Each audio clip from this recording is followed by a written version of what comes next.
All right, another reading from If by Amy Carmichael.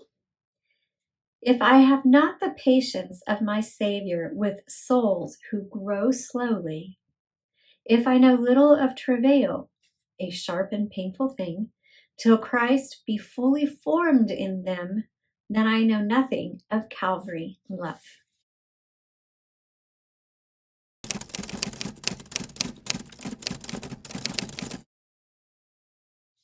So yesterday I talked about that place of zero. And I love this particular one where she's talking about having the patience of souls who grow slowly. The truth is, when we're forgotten, when we're told that that people don't have space for us or they want us in their life, we have to be patient with them.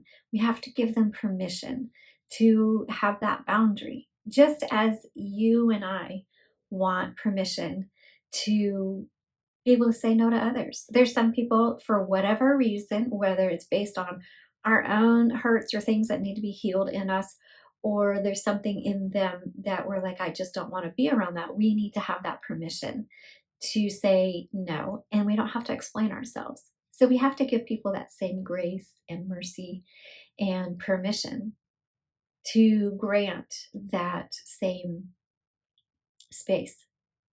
And we don't need to know why, and we don't need to assume why.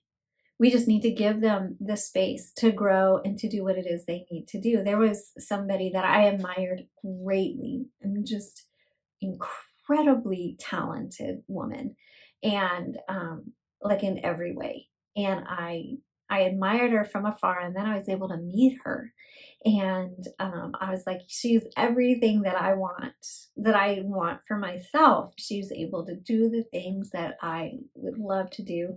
She's extremely talented, and I just admired it so much. And in my assumption of getting to meet this person, I assumed that because we had so many similar interests that we would become friends, and we didn't.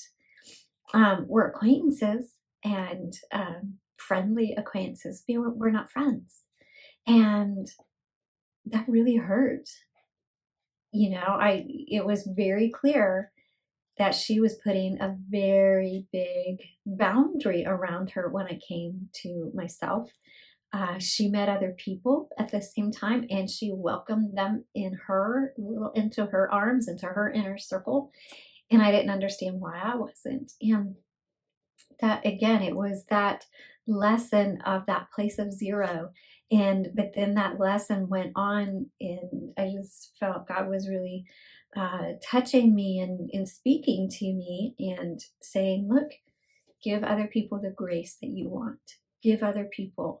Allow other people to have permission to take the space that they need for whatever reason. You don't know why. Maybe, and I thought, well, maybe there's something in me that reminds her of something. And whatever it is, it doesn't matter. I can bless her. I can like her. I can encourage her. I can be happy for her. But I don't have the right to expect her to allow me to have the kind of relationship with her that I would like and that she is not comfortable with.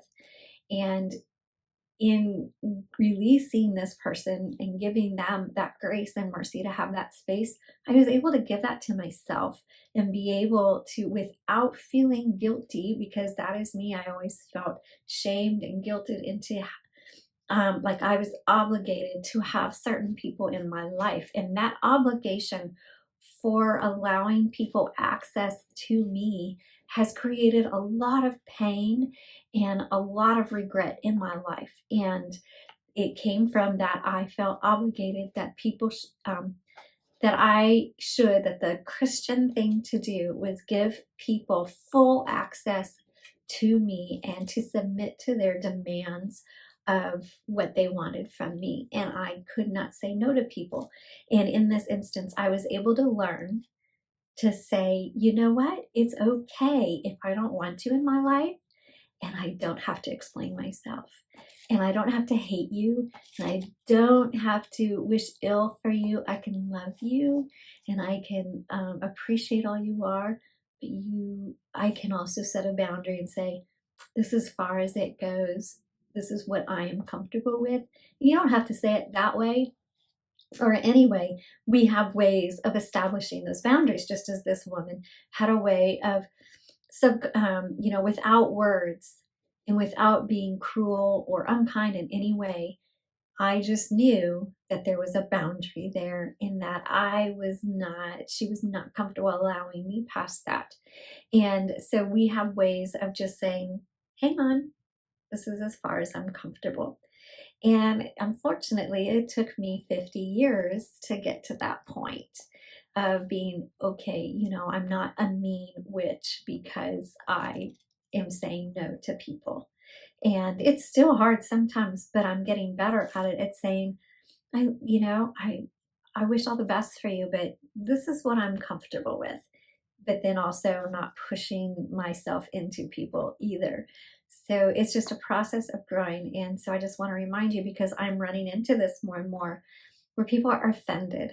We are offended because we are not given the access, or we are told no, or stay, or pause, and we get offended, and we don't allow people the grace to do the things that we would want for ourselves. So that, as your soul friend, as your AnamCara, is my advice to you today as you go through life, is when you feel offended or hurt by somebody, stop and just say, is there a situation, if the shoe is on the other foot, what I want, what would grace and mercy, what would I want from the person on the other end, and then give it back. All right, thanks for watching. I'll see you tomorrow.